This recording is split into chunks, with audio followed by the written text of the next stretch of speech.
Good afternoon, everybody. My name is Jim Snezik. I'm the Dean for Chemical and Biological Sciences, and I welcome you to the Lunch and Learn seminar series.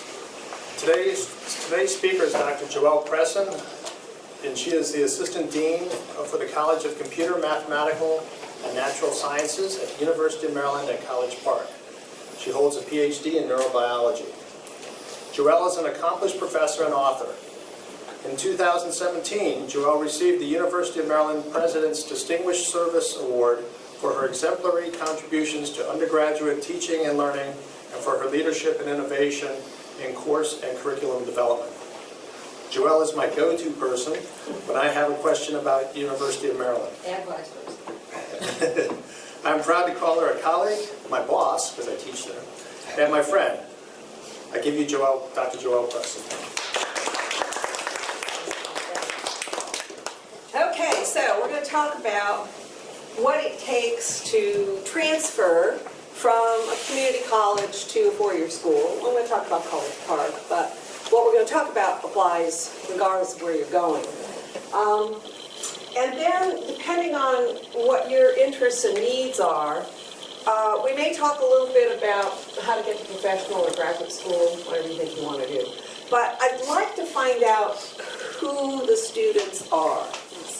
I'll be right in my eyes there, so if I move around. I'm going to move around because you really should get the students more than me in the picture. So I want to know who you are. So let's think about some questions that maybe I can get you to talk about. What are your goals? What do you want to be when you grow up? How are you going to get there? Do you have a plan B? I'd like to know a little bit about where you are in your curriculum. Are you first year? Are you whatever? Where do you think you're going to go? You won't offend me if you say you'll never go to the University of Maryland. That's fine. It's not for everybody. So you guys talk for a little while so I can get a sense of who you are. Somebody be brave. Start first. So my name is Elijah. I'm hoping to go to the University of Maryland to get my master's degree in computer science with mathematics. Oh, interesting. So You'll have a master's degree. So where are you going to get your bachelor's? in University of Maryland too. Excellent. So I didn't prepare anything for that end of things, but let's make sure I talk a little bit about it. Okay. Yeah. What else? Somebody. You. Yeah. Who are you? I'm Vivian Smithman. This is my first year at Montgomery College. I'm majoring in computer science and planning to transfer to the University of Maryland for a bachelor's. Okay, computer science. Interesting. We have two. I need more. You're next. Alright, my name's Nahom. I'm pretty much doing the same thing. Transfer, it's my second year. Trying to go transfer for a computer science major. Okay, so let's do a show of hands. How many computer science? Woo! All right. Well, we've got to talk about that. So somebody now computer science. Yeah, there we go. I saw a hand go up. Yeah. I know, and I'm looking at you while you're eating. That's so rude. My name is Samuel Addison. This is my second semester, and my major is radiology. So I'm going to enter into the program and then I'll see from there. So Great. I just went to the session to see. Yeah, what I have to say. Excellent. Somebody else? Yeah. My name is Adela. It's my third semester at Montgomery College, and I'm taking nursing. Oh. So are you going to go straight from here into a nursing program? Or get a bachelor's degree in something first? I know that the University of Maryland has an agreement with Montgomery College dual program, so you can get into nursing program here, and then when you're in the second year, you can start the University of Maryland. I'm looking into that program. That's great. Excellent. Somebody else, yes. Hi, my name is Ikana Blaha. This is my fourth semester here. I'm a biological sciences major. I'm going to transfer to my bachelor's in biology. And what are your long-term plans? Medical school. Okay. The one with the lovely hair. Okay. My name is Grace, and this is my third semester at Montgomery College. And I'm majoring in general study, and I'm going to go to the pharmacy school. Great. got a real diverse group here. And more people coming in, there's food in the other room if you want it. Let's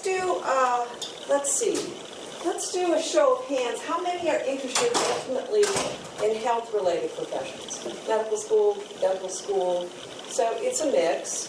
Of those, how many actually want to go to medical school? A few. So this is a mixed group. That's great. So I have some general things to say, and I want you to ask me questions as we go along.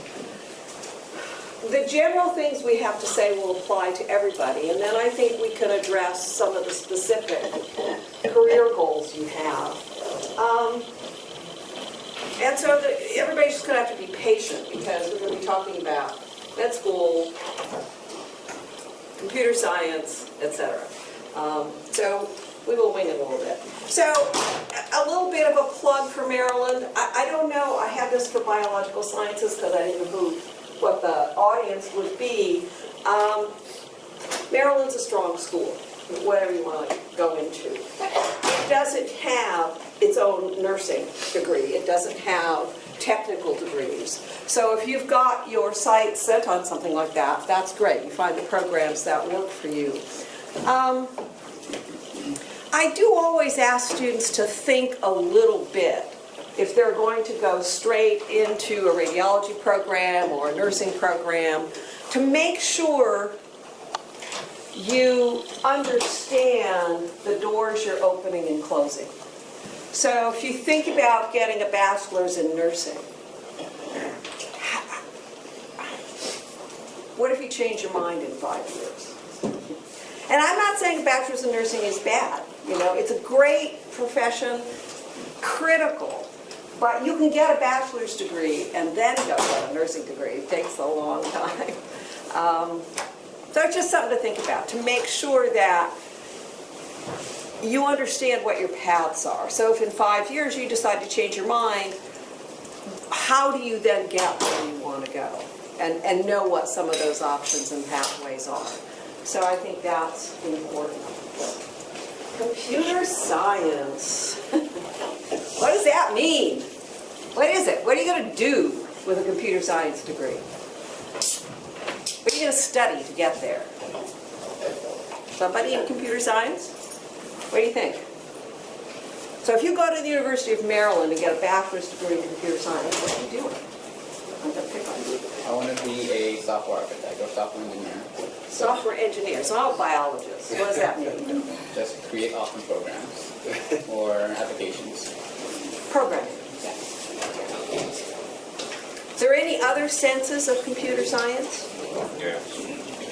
You do cybersecurity. Cybersecurity? Yeah. So computer science is a really huge field, and it has lots of different levels to be in it. Bioinformatics is a really big field in computer science. And we do have a degree in bioinformatics here? You do? Yes. Oh, that's great. As of fall. Oh, that's wonderful. We're still working on it. Yeah, combines biology and programming? Yes. Yeah, right. So, I guess the thing to say about the University of Maryland computer science degree is that it is really heavy on programming. My son got a computer science degree, and he was like, I mean, you are programming and programming and programming. There are other ways. I mean, you can go into something like bioinformatics, and there are places that have bachelor's degree. I think UMD has one, where you get a certain amount of programming, but you're applying the computer science more. Information systems. We just opened the iSchool, which helps people, again, to use the computer science. Now, you got your eye on a master's degree, so I think you kind of know, where you're going in the end. So, you just have to take a look at that to make sure, again, that you know what level you want to go into. Computer science at Maryland is a huge major. I mean, it goes like this, right? And now, I don't know, they've got like 5,000 majors. It's ridiculous. But a lot of those people come in not really understanding that they're getting into a very heavy programming. They do have subspecialties, cybersecurity, whoever said that. I think that was you. So you can do lots of different areas within computer science. But you just have to understand that you may get there and decide, I don't really like all this programming and I want to go to another level, and you're welcome to do that. There's ways to move. So, is everybody here interested in some sort of science? Everybody? Anybody not? Like no English majors or anything like that? Good. Because I can't say anything about that. So in all of the science fields, including computer science, what is the absolutely most important background? What do you have to be good at? Nah, I take that back. It's not good at. What do you have to work really hard at? Math. Math. It's math, and it's math, and it's math. That's the biggest reason people get to computer science and don't make it, is because they stumble in their math. In other kinds of sciences, physics, biology, chemistry, the biggest predictor of success is math. So it doesn't mean you have to be a math genius. It means you need to put in the time to really be fascinated. Now, I can't speak much to the mathematics for computer science, because I'm not a programmer. In the life sciences, physical sciences, chemical sciences, arithmetic and algebra are critical. It's not just calculus. We have a lot of students come in who get an A in calculus and they don't remember how to do algebra. And they walk into first semester chemistry and they fail. So don't ever think you're leaving that math behind. You have to keep it fresh and you have to keep it with you. So we got a bigger group now, so let's do another show of hands. How many computer science? So we've got a few more, and I spoke a little to that. Health sciences in general. Like, that means medical school, nursing, yeah. Okay. Anybody not either computer science or health related, like you want to go to graduate school in ecology? Any other areas?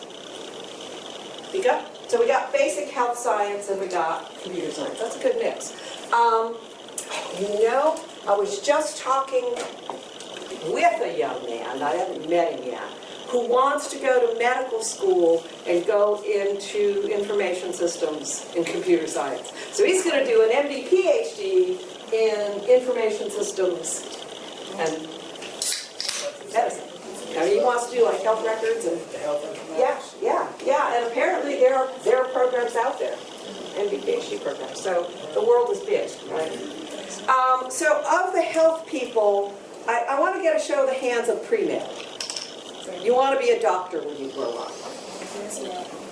Okay, we got a few. So I'm going to say some things about pre-med, but I think it's applicable to everyone. So when we get to that point, I suggest you stick around, no matter what your future career is.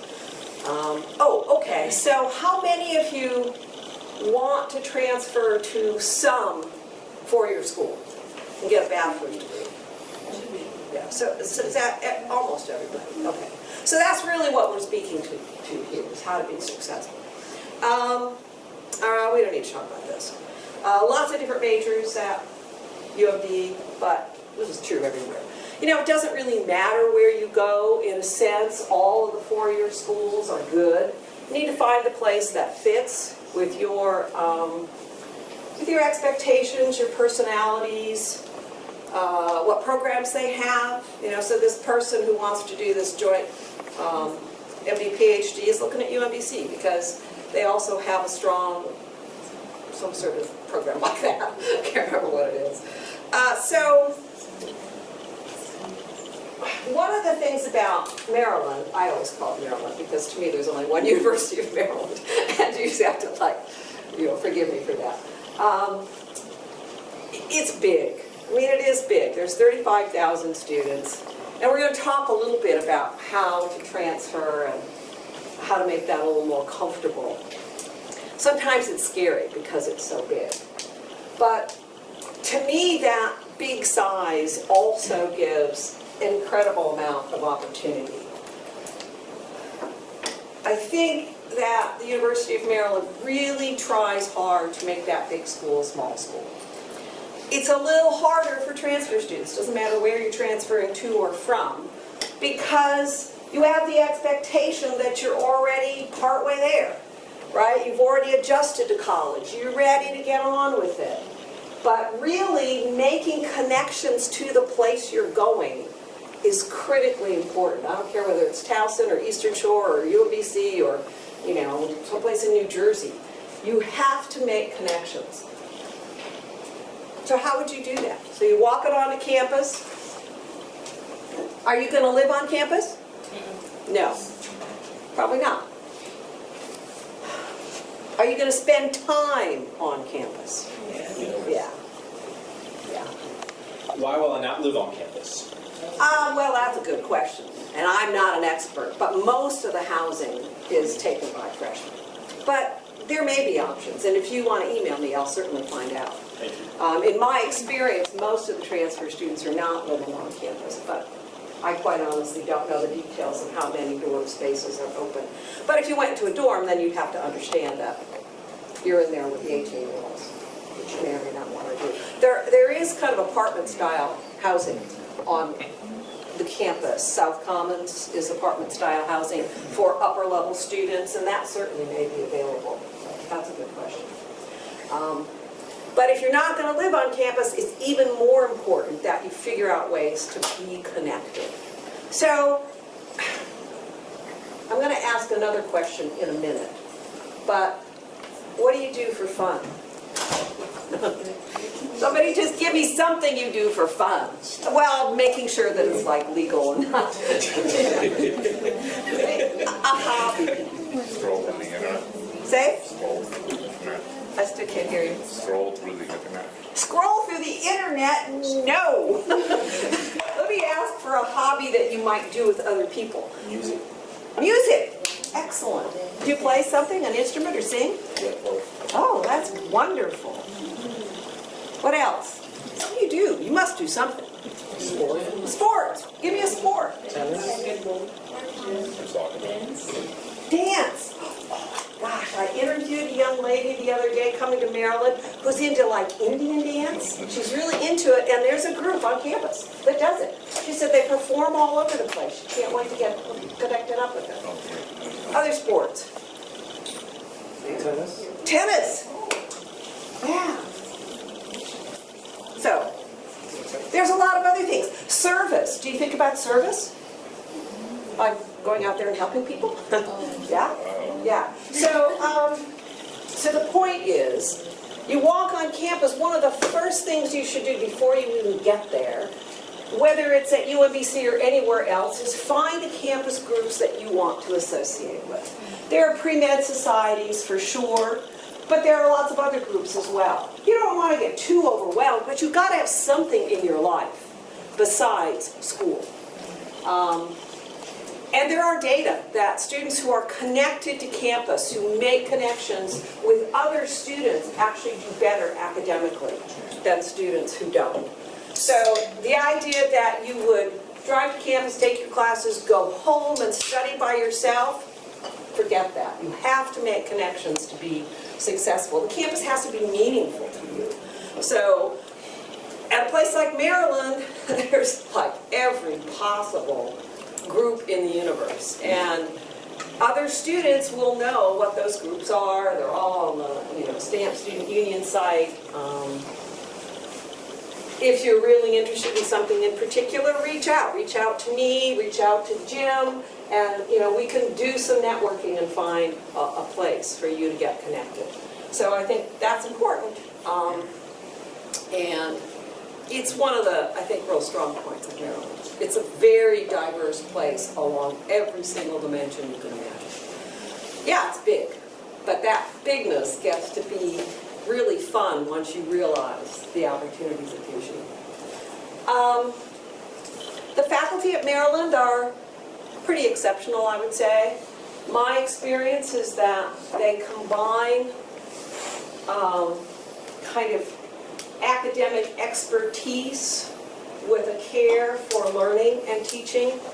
That is exceptional, really exceptional.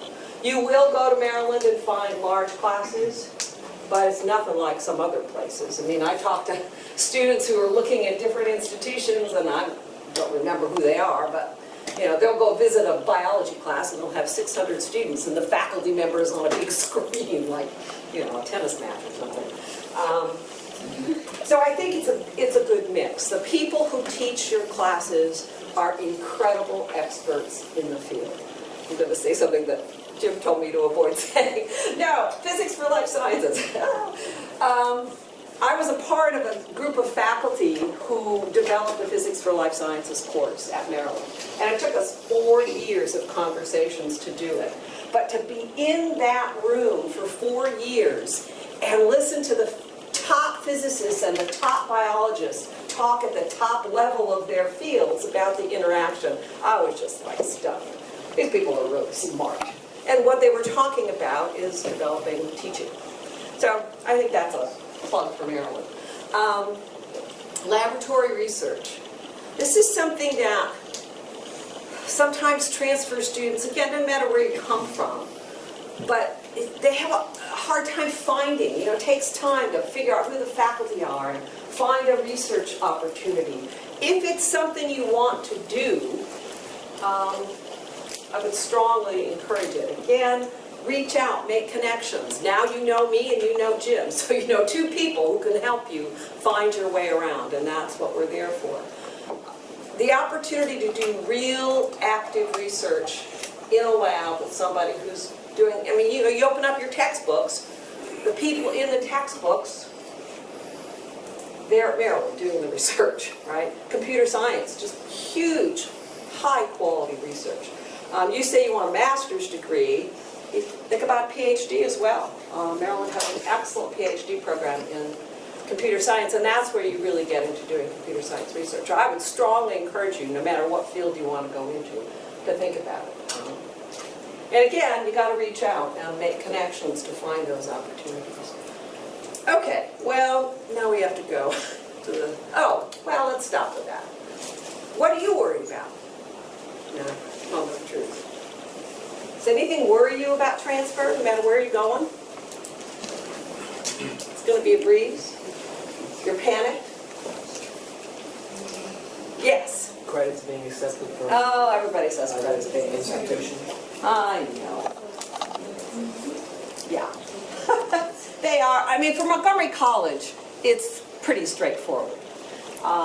We have all these articulation agreements. We have the ArtSys program that, you know, tells you what you should be taking and what's going to transfer. If there are specific problems with transfer, this is another place where reaching out and finding the people who can help you is really important.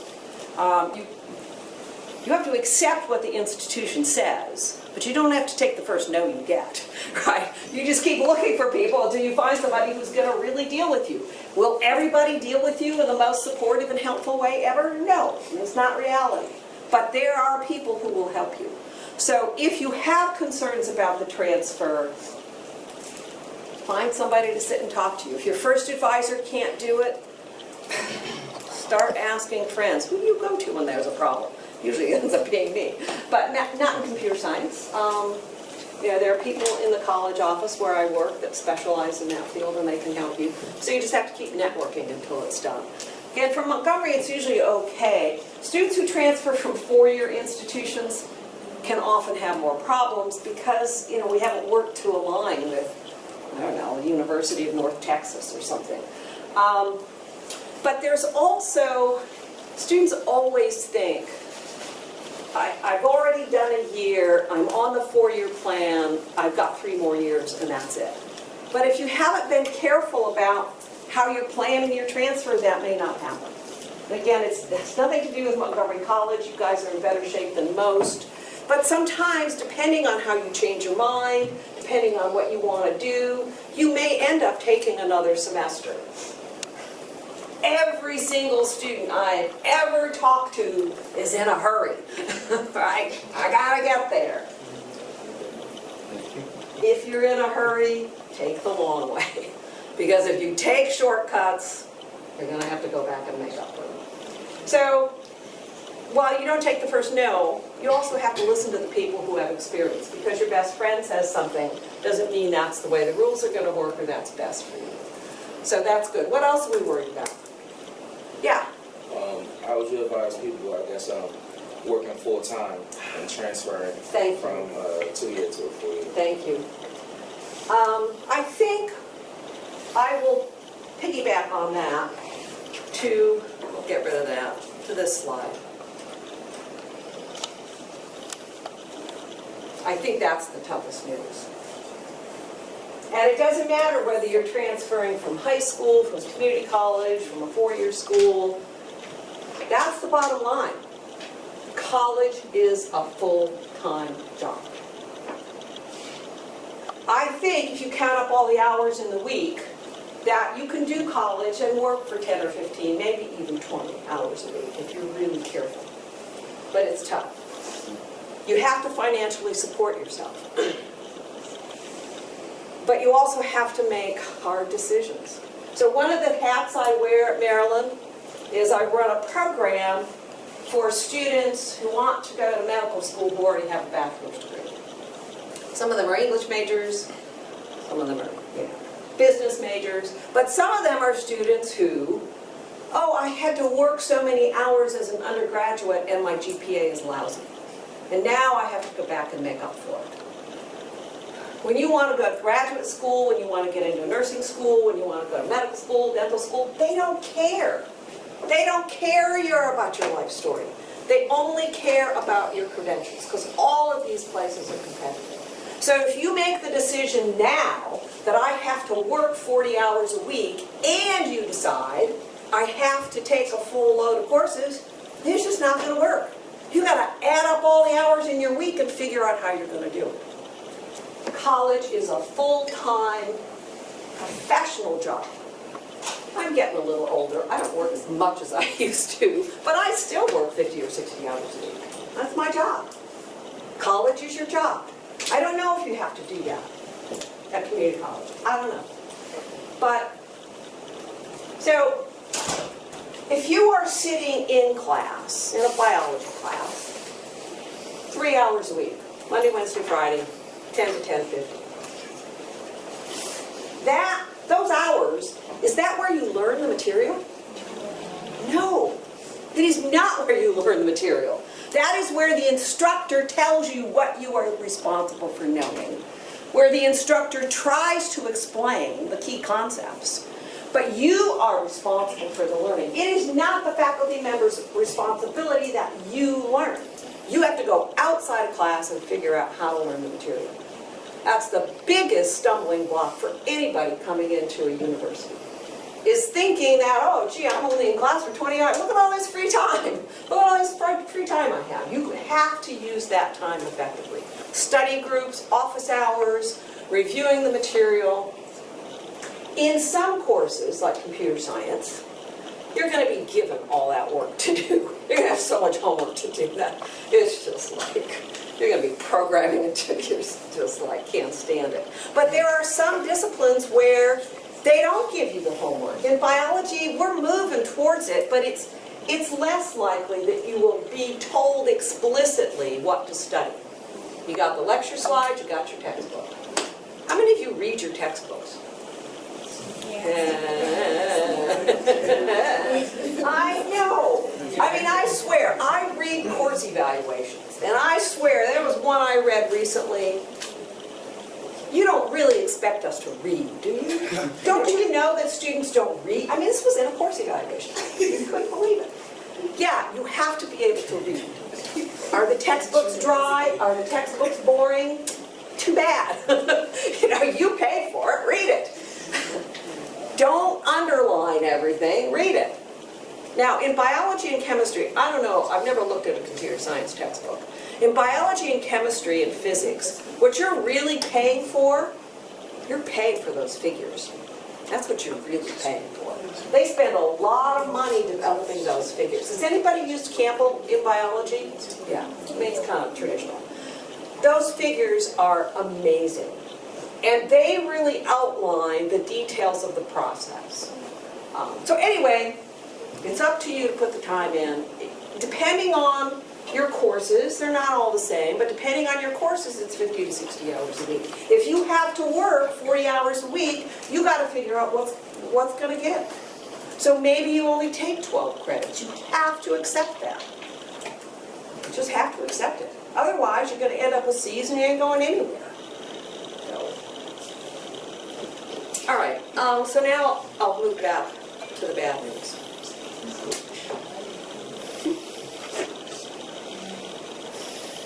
I mean, this is just true. And in fact, it's not just true for the University of Maryland. There are published papers on it across the country. When students transfer, particularly it's been studied in community college students, although it is true in four-year colleges too. You have a lot to adjust to. Your GPA drops. It just does. Now, I've looked pretty carefully at this at Maryland. And a large part of that drop, because I look at science students, I'm not looking at English major. I don't know about that. And most of the concern across the country has been in the STEM fields, the science and math fields. And when I look at transcripts, most of that drop is in science courses. So if you're going into an English literature course or a psych course, the grades tend to be better. But the science courses at research four-year institutions, doesn't matter where you're going, they're challenging. I mean, part of the challenge is that the faculty really expect you, I'm going to show you a slide pretty soon, but the faculty expect you to be like them. That's what they expect. So you have to think about ways to avoid this and to get up to speed as soon as you can. So there's a key course at Maryland that biology students take. It's called 207, Bio 3. It's an integrative course that integrates chemistry, physics, math, and biology to understand how organisms work. And almost every student who walks into that class, I'm going to tell you something tough here. Almost every student who walks into that class, the first exam, they might get a 40 or a 50. Like, oh my gosh, I've never gotten a grade like this in my life. Doesn't matter where they came from. High school, AP students, community college transfers, everybody. Some of the students get with the program after that. I'll tell you who does get with the program, students who come in with AP credit. They get with the program right away. By the second exam, they're at the top of the class. Very often, other students never get with the program. They're still like at the end of the semester saying, I don't understand what this course is trying to ask of me. And you will have that experience. You walk into organic chemistry at Maryland, you're thinking, what in heck do they want from me? But I will tell you what they want. They want you to be like them. I mean, I don't necessarily agree with this, but every organic chemist thinks that you have got to grow up to be a synthetic chemist. That's what they think. And that's the way they teach. The biologists want you to think like a biologist, and that's what they're trying to get you to do. So the problem with the transfer student is you got to get with that program right away, right? You don't have the luxury of kind of making your way through freshman biology. Because you're walking into a 200 and 300 level class where everybody else has done that at Maryland, right? So there are certainly ways around this. There are ways for you to prepare yourself, and you got to do it now. Be at the top of your class. Do they curve grades here? No. Good. So if you get an A+, it's an A+, right? It's like a 95. We don't have pluses in mine. Oh, whatever. Oh, well. So you think about the plus. Maryland has pluses. The students ask for the pluses and we do it. It's a bad idea. Because with a minus, they were only thinking about the pluses. But with a minus, their GPA drops. Yeah, so we did it because the students wanted it, but it wasn't a good idea. When I teach, I'm so nice. I give pluses, I don't give minuses. I think it's cool. But anyway, if you know what an A is in your class, Gen Chem 1, Calc 1, pre-calculus, you want to be at the top of the class. You want to learn everything you can. The faculty at Montgomery College are wonderful. They're competent. They know their material. They're really stellar faculty. Sometimes the breadth of the students in the classroom is not the same as the breadth of the students in Maryland. So maybe the pace is a little slower.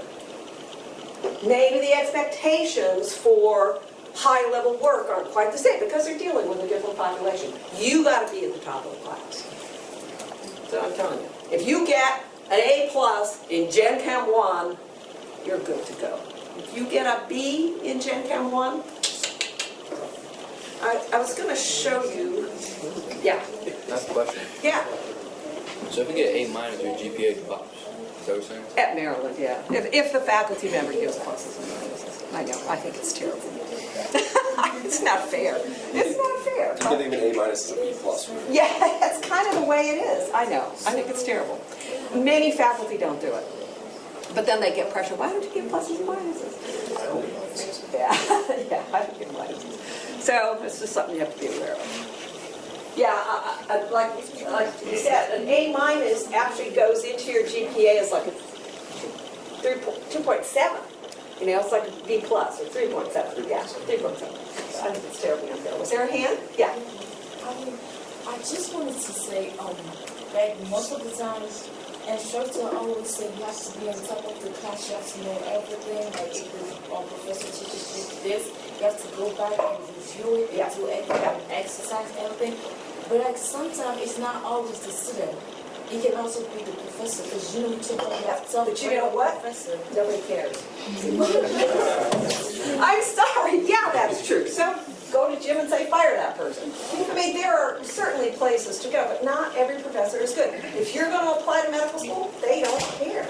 They don't care. I mean, really, I care, but they don't care. Medical schools have, 5,000 applications for every position.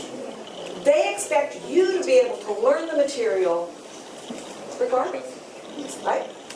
Now, if you think that an instructor is really, at Maryland it's kind of called unfair and capricious grading, if you're being treated differently than other students, if everybody really in the class is failing, then yeah, there are places you should go. You should go to your advisor, you should go to your dean, you should go to your department chair. There are definitely avenues. And in fact, the University of Maryland looks at those numbers a lot. So if we have DFW rates of 40%, that's a concern. We address it with the faculty. And I think at Maryland, it's amazing how much people sit around and talk about learning and teaching. But it's still the case that I get it. It's not all your fault, but nobody cares. Once you get out of the system, nobody cares. My question was going in a way that, let's say you're in college, and then you are taking, let's say, organic chemistry, you have a top grader professor, and by the end, after 2 exams, you feel like you won't make it in the class, like you're probably going to have a C, and then you don't want to mess up your GPA, then you drop the class. Yeah. So once you apply to 4 years university or the pre-med thing, is it going to be a problem? Like how? Yeah. Are you going to manage? Yeah, so a couple things there, and I was going to address this issue of repeats. Because this is true at Maryland, too. It's not special to students at Montgomery College. First of all, I get it. I hear it all the time. I have to be out in 4 years. I have to be out in 4 years. Reality happens. Reality happens. Sometimes people get sick. Sometimes you have a rough semester for whatever reason. You have to have some, and a lot of the pressure comes from parents. Why aren't you done yet? Well, send them to me and I'll tell them why. But you have to have that flexibility because again, if you try to take the shortcuts, you're right, you get the C, and you move on to Orgo 2, you're failing. You're just plain out failing. So if you really think, and I know there are some other hands, hold on to those questions, we'll get to them. If you really think you're not going to do well, bail on that course and take it again. You have to take it again. The foundations are critical. If you get a C in Gen Chem 1 at Maryland, I don't care where you are, if you get a C, you're done. You're just done. Now, a C is passing grade, but I don't know of any student who wants just the basic passing grade, because you've got to go to the next class. In that 200 level bio class, you get a C. In freshman bio, you're going to get a C or a D in that 200 level class. Doesn't matter where you do it. So all of these courses expect to build on that foundation And the level of expectation increases in every single discipline. Because when you're going from freshman to senior, by the time you graduate, you're supposed to be a sophisticated professional. So every level, organic chemistry has much higher expectations in terms of how well do you really understand those mechanisms. Of things where the electrons are being pulled around and, reactions are happening and all that stuff. You have to understand it at a deeper level at every step. So at Maryland, if a student comes into me and's got a C in Gen Chem 1, I say, you've got to repeat this class. Do they listen to me? No. And we have data. They get to orgo and they don't do it. Yeah, we'll keep it. Sorry, that's the last one. So is it advisable to take a class and have a C, or to withdraw it and then retake it again? To me, if it were me giving you advice, I'd say take the W. Partly because the W doesn't impact your GPA. And there's a lot of reasons to have a W, who knows, so people can only second guess why you withdrew. But also, if you're struggling in organic, then that's taking time away from the rest of your courses. So if you take that C in organic, but it means everything else dropped to a B, you've shot yourself in the foot, right? So, yeah. I've heard that there are gateway courses that you must pass in order to get into certain programs Yes. like engineering. Yes. Are there any of those that we need to worry about? Yeah, in biology there are, and it is a little difficult because you can only have one repeat.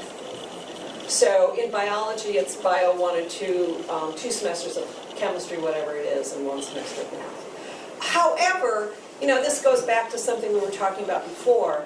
All of these rules are open to exception, right? So if you're coming in and you have 2 repeats, and you think you're going to get denied because of the gateways, go talk to somebody. You can appeal.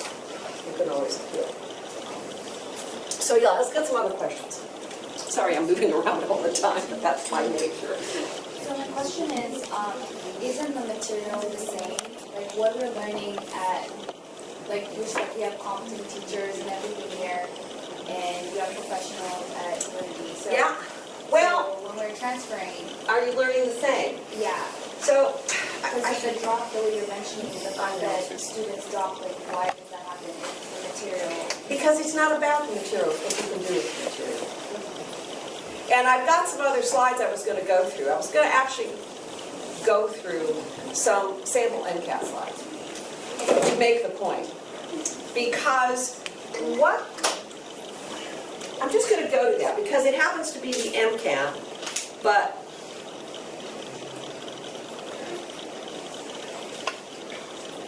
it applies to everything.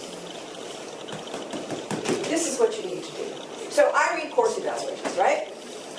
And every single course, there are a bunch of students who say, the instructor asked me things on the exam they never talked about in class. I don't hear that a lot from students who came from a transfer. But at Maryland, they say it all the time. It's not fair. That person asked me things on the exam and they never covered it in class. And our faculty will say, yeah, that's the point. You have to learn the material and you have to be able to apply it to a new situation. You have to be able to write about it. You have to be able to critique it. You have to be able to think about it. You have to be able to express that you understand quantitative aspects. Students, I've read this. On the third exam in Gen Chem, they brought up material that was tested on the first exam, and that's not fair. You've got to integrate. You have to integrate. When you walk into biology, you have to carry all that chemistry with you. When we developed the Physics for Life Sciences course, the students said, this is a physics class. I don't want to study biology and physics. Hello. Welcome to the real world. It has to be integrated. And so I'm just going to I just want to show you some examples. Okay, so on the MCAT, there are, and this is not just for pre-med people. The MCAT is an incredible exam. It's like my comment about nobody cares. It is a very high-level integrated exam that says you are responsible for what you've learned. Nobody else can take that test for you. But there are lots and lots of things on the MCAT you've never seen before. Never ever seen it. So in this one, it's probably a little small. This is about diffuse large cell B-cell lymphoma. No faculty member is going to teach you about that. None. And yet, this question expects you to take what you know about, you've never seen this cell biology pathway before. Never. Nobody's going to teach it to you. But you have some general principles about cellular transduction and intracellular signaling, and you've got to be able to apply them. And, I mean, this is a tough one. The Maryland faculty won't be this bad, but they may take a figure from a research paper and ask you to apply what you know. That, to me, is where the difference is. It's the same basic material, but you're not in college to regurgitate. It's not what you're there for. You're in college to learn to think. The organic chemists want you to think like a chemist. The biologists want you to think like a biologist. Is this tough? Yeah, it's a little tough love, but I'll tell you, students who come out of Maryland, they get into medical school at a rate of 50 to 60%. National average is 40. You know, so it's like when you're in a hurry, take the long way. If you want to be successful, look for the toughest path. And give yourself the time and the space to do well there.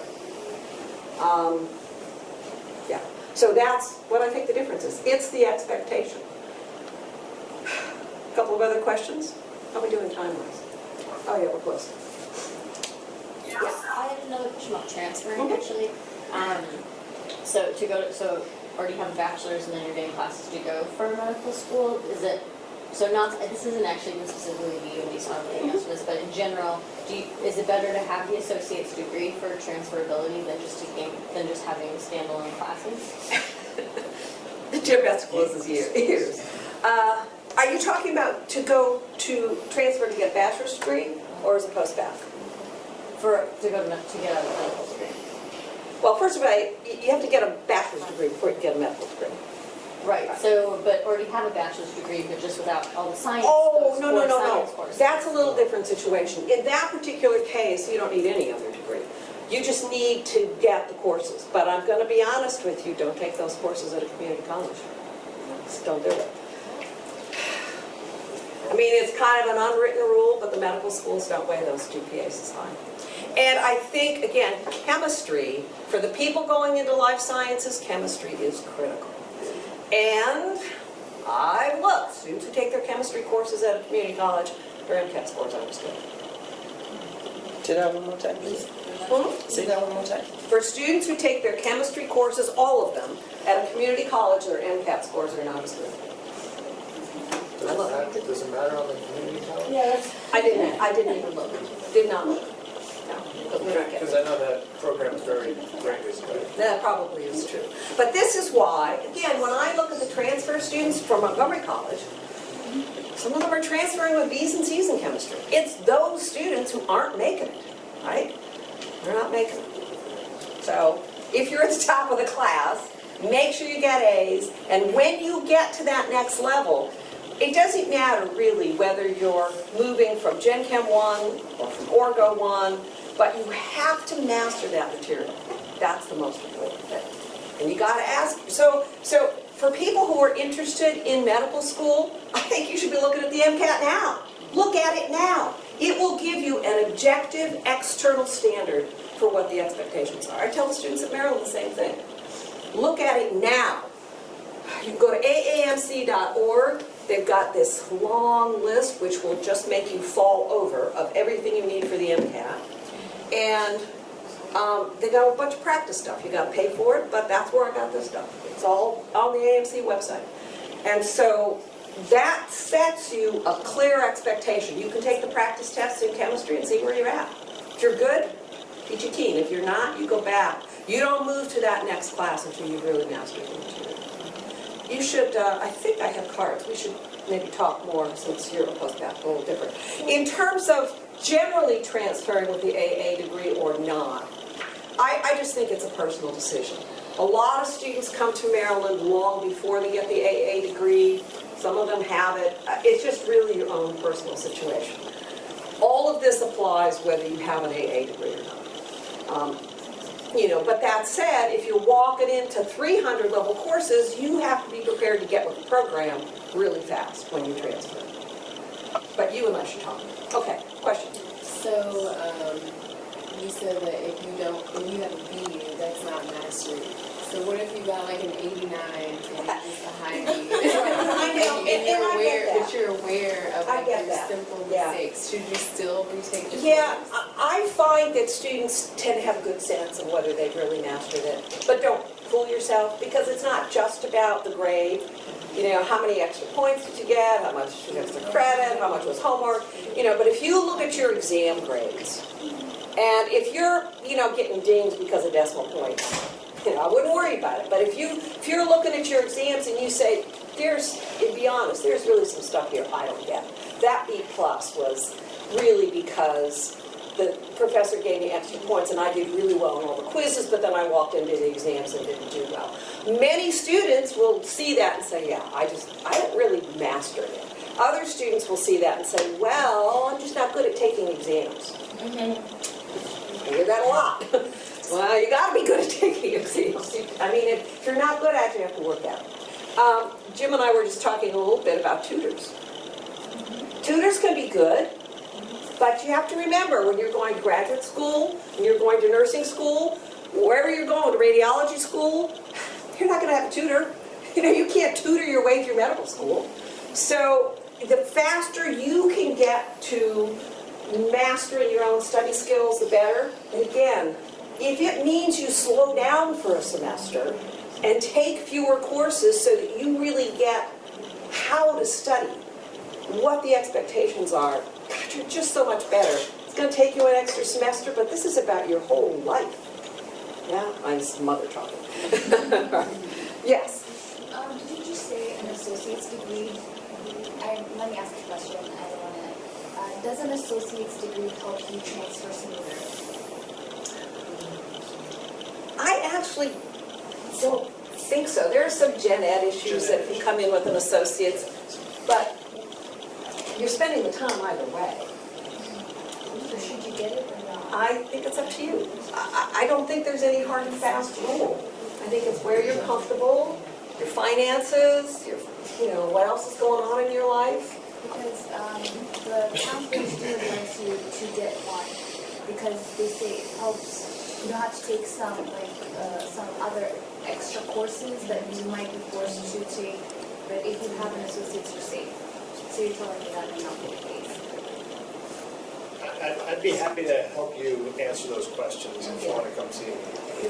There's a counselor that comes from Maryland on Fridays, and that's what he has suggested. So, Yeah, it makes the gen ed transition a little smoother because when you transfer an associate's degree, the rules say that you're taking more gen ed.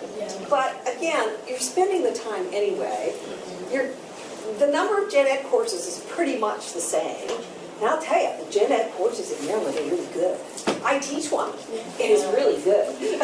So again, I think it's really a personal decision. And I know that there are reasons why lots of people think you should transfer the associate's degree.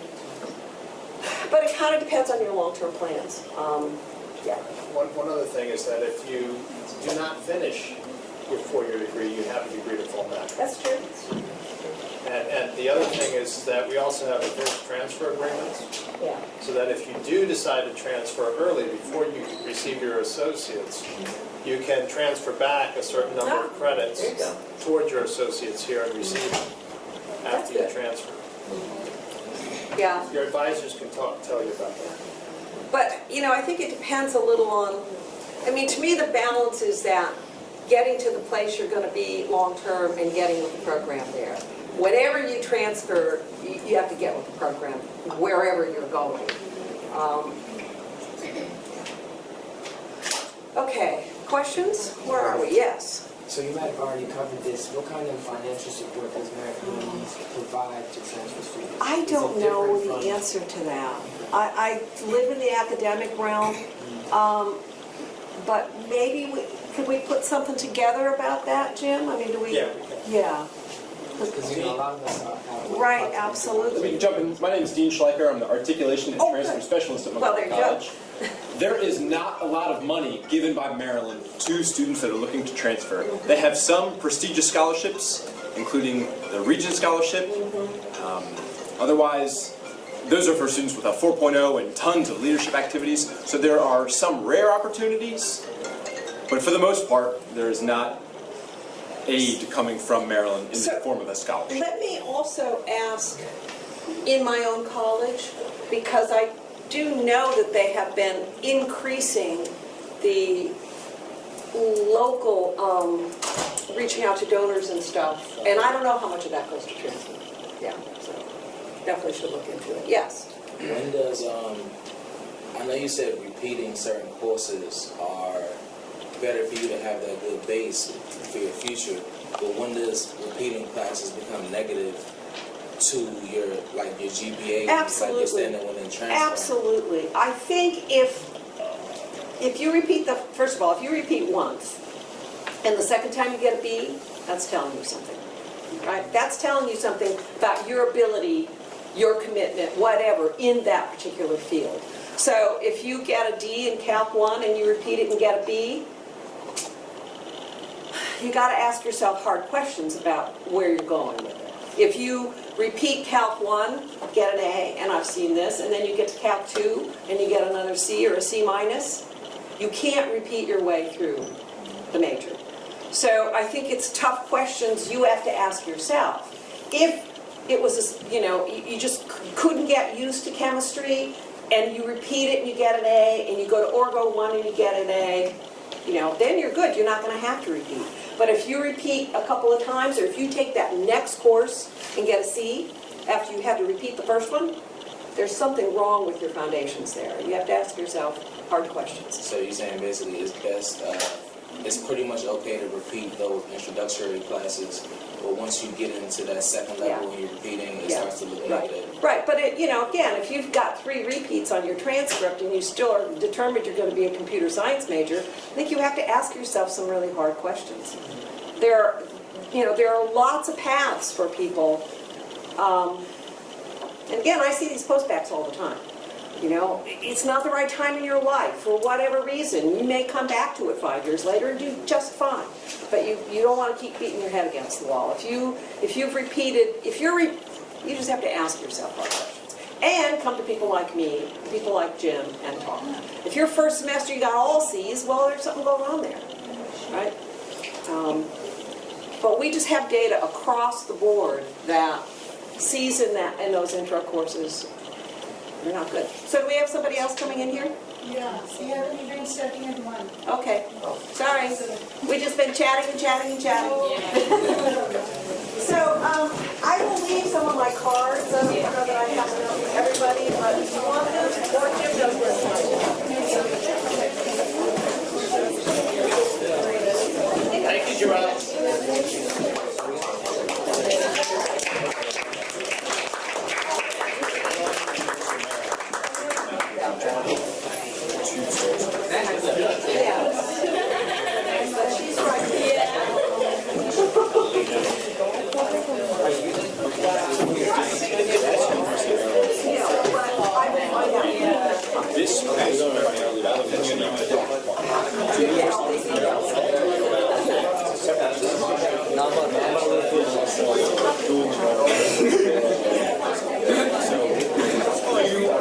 I was letting you